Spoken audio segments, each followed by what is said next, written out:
Hi everybody, Matt here from Matt Likes Comics, and today is the first video I'm filming with Stevie D's picture in the background. Um, it's been a few weeks since I got it by the time this video airs. Well, a couple of weeks anyway. But I just wanted to say it's been great having it, and the music is pretty cool too. Thank you very much again, Stevie. Now, today's video is my response to Allan's um, Friday comic book challenge with regards to flags. Now, of course, this has been a very patriotic week for our American friends and for ourselves here in Canada, where we've had Canada Day on July 1st and you guys had July 4th. So, between the two of us, we've managed to blow up a big part of North America with fireworks and such. It's celebrating, and probably a bunch of our brain cells too. You know who you are. Anyways, so today's topic is flags.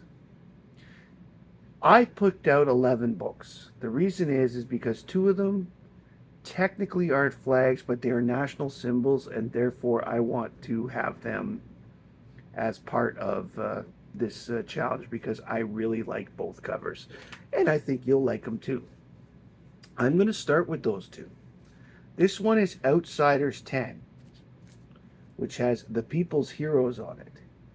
This, of course, represents Soviet Russia or the Soviet Union, depending on your definition, because Russia is only part of the Soviet Union. But look at these cool, the symbolism behind. Of course, these are the people's heroes, even spelt with a little bit of Russian thing. But this represents the communist Russians, and it's a really good cover by Jim Aparo. So it's one of the reasons I wanted to show it, because we all know how much I like Jim Aparo. Next up is Justice League Europe number 20. Now, not strictly a flag, as I said, but look at the way the smoke from the volcano comes up in the form of the Union Jack, which of course is the flag of our very good friends across the sea, and the Canadian Royal flag. So there we go. This, of course, is the first appearance, I think, of the Beefeater, which was another comedy character that the Justice League International and Europe teams seem to keep coming across. I don't know why they keep coming across them. Could it be because Keith Giffen is hilarious? I don't know, but yeah, this is the Beefeater and Britain. Now, there are a few of these in the collection because, face it, when it comes to American comic books, the flag that is used the most is the flag of our sister, of our Republican friend to the south, the United States of America. So, this is the first one that I will show today. This is Superman 69. It says, "For life and liberty," and Superman is holding on to the American flag as he's flying.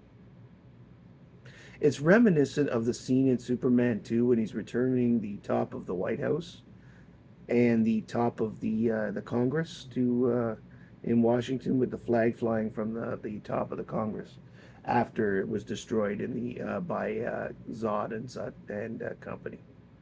So Superman 69. Here we have an interesting book.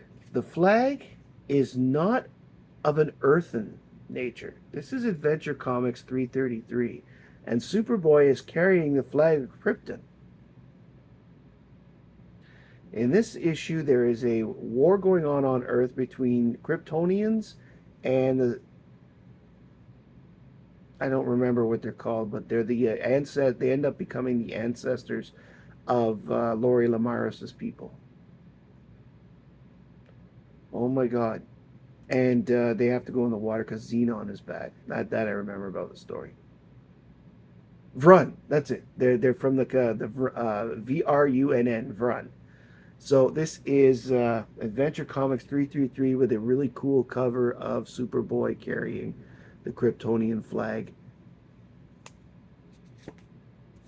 Really cool. In that vein, here is Superman Annual 14, where Superman in the background is carrying the new Kryptonian flag, as in the flag of New Krypton, which is around this time period where I did a video not long back that talked about New Krypton and how it came to exist, and that Superman went away, and I showed the books from the World of Krypton uh, limited series. Well, this is the flag from that era, and here's Superman carrying it. And of course, there's a bit of an explosion in front representing the fact that the war is coming. Because New Krypton did go to war with Earth. It was called the 37-minute war. Anyway, next up is another cool cover of Superman with the American flag. This is Adventures of Superman number 7.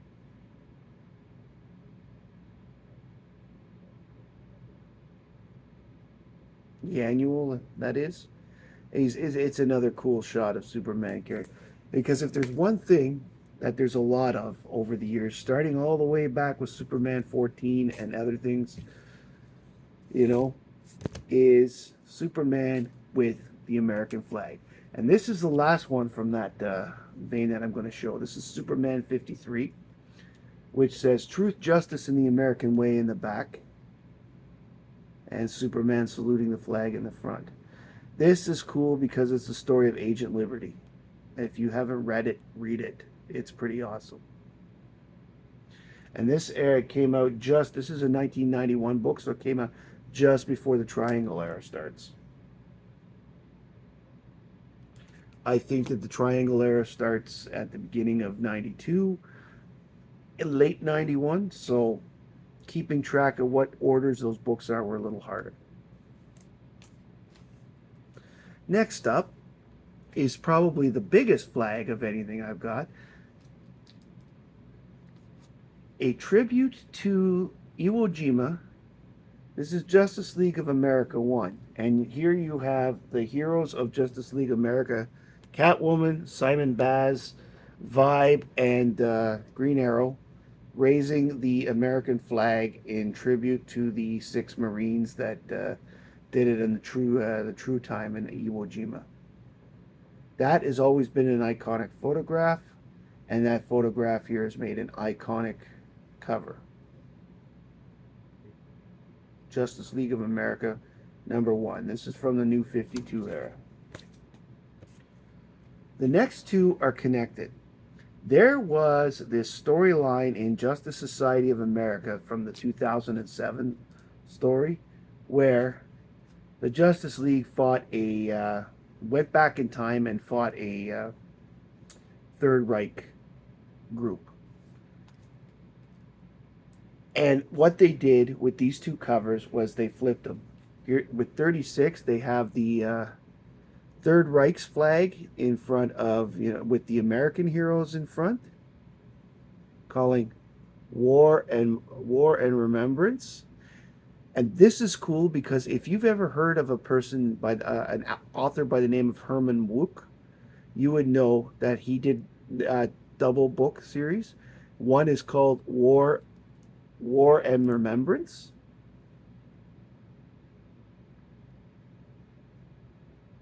And this is 36.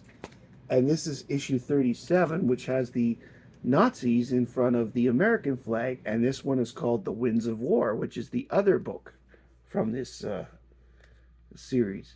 And of course, those two books were stories of World War II, how it affected some certain families and yada yada, which ended up, of course, being made into a TV miniseries starring Jane Seymour, I believe, back in the early 80s.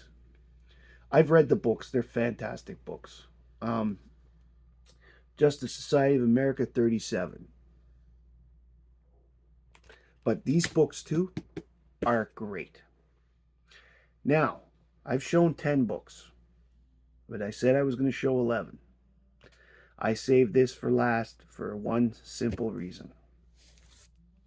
This is Supergirl 13. Supergirl on the moon in front of the American flag. What is cool about this cover is this is the debut of this outfit, but the cover does not show the headband that she wears. So it's not quite the same outfit as it should be. This, of course, is during the 1982 to 1985 series of Supergirl that came out just before she passed away in Crisis 7. But I think that this is the most creative of them all because they have her on the moon. And I think that's pretty cool. And of course, you've got the anomaly of the flag waving because, it wouldn't wave in space, but it looks cool. So that is Supergirl number 13. If you like these books, please like, comment, and subscribe below. I particularly really want to know which ones you like the best and which ones you didn't like. I'm not a big fan of the Outsiders book, but a lot of it is because I wasn't a fan of the Soviet Union. So there's a little bit of bias, admittedly, there.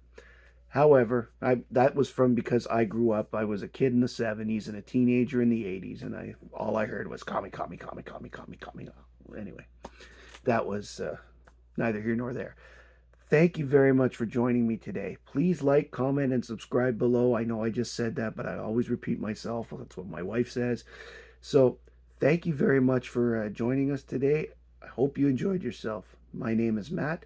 I like comics, and I hope you do too. Bye, everyone.